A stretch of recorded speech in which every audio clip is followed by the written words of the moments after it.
Right, past, present, and future of hip-hop journalism. Yeah.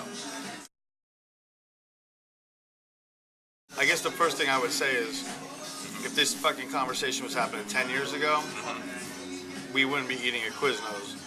We'd be eating, at Peter Luger's, the real early stuff, which was written by, nothing wrong with it, but straight white voyeurs from, the Rolling Stones of the world, going into the South Bronx and just discovering this. It was like walking into a wonderland. There's never been a lot of good hip-hop journalism. And that remains today, and the reason being that the hip-hop community really doesn't seem to understand what journalism is. And since day one, have people writing about their homeboys, and that's not even to say the writing. The writing has been, no genre of music has been written about more poorly than hip-hop. It's fucking atrocious. Over the years, a lot of groupie bitches who got into it. Right. Male and female. If you consider it a hip-hop magazine, I'd say by far, quality-wise, writing, Wax Poetics is the best. That's the cream of the crop. Right.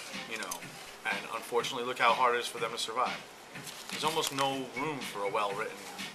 Hip-hop journalism has especially been butchered by the mainstream media, by motherfuckers who don't know about hip-hop. All right? Like specifically? Specifically, I wrote an article for Columbia Journalism Review last year. Right. Ever seen this? I don't. Which is the most respected journalist. So I publish an article in there called Name Dropping. You gotta look it up.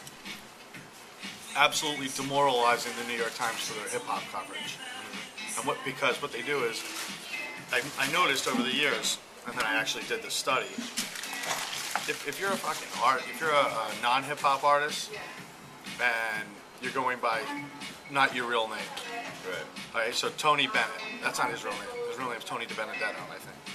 Okay? But you'll never see, okay? So like with Eminem, it's always like, real name Marshall Mathers.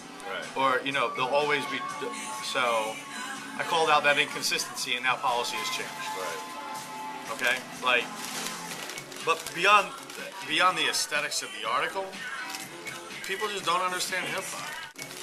Spin, Rolling Stone, Vibe, the Biggies. More Spin and Rolling Stone. The publications, Esquire, that have the ability to push an artist into more of a mainstream or non-hip-hop demographic. What those publications have done for Dell, for example, okay? They have this power, and what do? They fucking squander it by writing about Young Jeezy. Right. Now you show me one spin reader who's into indie rock who would ever like one fucking thing that Young Jeezy's ever done. The answer is none. There are none.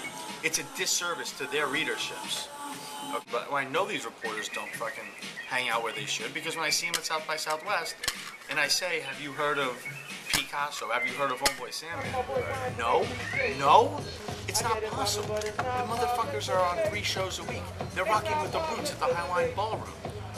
They're so detached from it.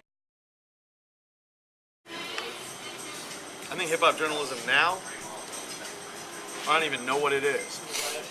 What I will say, actually, this is big, and this never, ever gets talked about, is that you want to find good hip-hop journalism about independent regional artists? Go to the alt weeklies. Go to the Boston Phoenixes and Village Voices of the country. They're in every city. Philadelphia Weekly, LA Weekly. You want to know what's happening around the country? That's where you tap your talent. That's where it's happening. Because there are people like me at these papers. You're never going to hear it from the national publications or the big blogs, because all they listen to is press releases. Right. Even me, I'll tell you, I have publicists who I've worked with for a long time, and I don't write shit because they ask me to, but because they know what I like and they send me that shit. So I can trust them.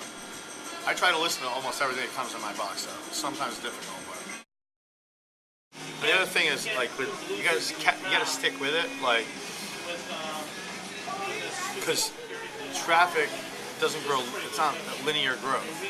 It's exponential. So sure, it's like, oh, we only have this 100 this wheat month, and then 200 the next month. Well, then it's gonna be 400 the next month. Then it's, you know, like, and you never know what's gonna happen. Sam Adams might fucking come through. I don't know, you know. Yeah. It's doable. And I think instead of feeling paralyzed, like I know a lot of people do, you should feel completely liberated. Fucking, you know, the quality is going to be up to you. Especially if you're not going to have an editorial process or whatever. That's on you. Right.